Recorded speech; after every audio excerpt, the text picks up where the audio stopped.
南宋末年，西貢曾經係萬獸出沒嘅苦難之地。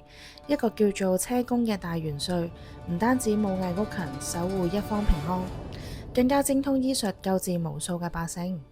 佢甚至一路護駕宋帝南下避難，直到佢北上從軍之後一去不返。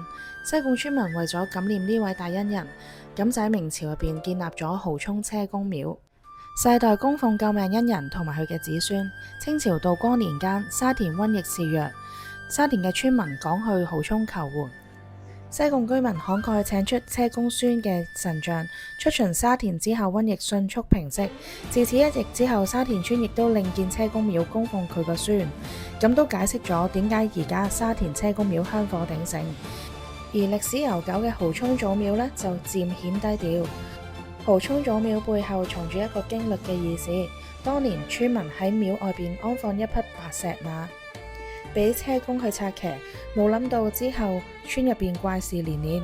每逢收穫嘅季節，稻田入邊嘅禾竟然被踩得東歪西斜，谷殼入邊空無一物，泥土上面仲留低好大嘅腳印。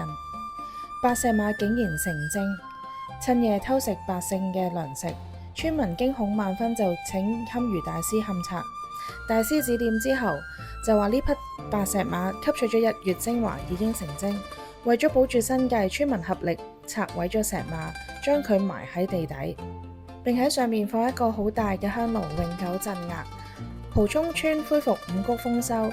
當你下次嚟到蠔涌，記得去睇下廟外面嗰個古老嘅香爐，底下正係鎮壓住嗰個傳說中嘅白石馬。原來沙田車公廟供奉嘅係孫，而西貢蠔涌先係正宗祖廟。大家又有冇去過蠔涌車公廟呢？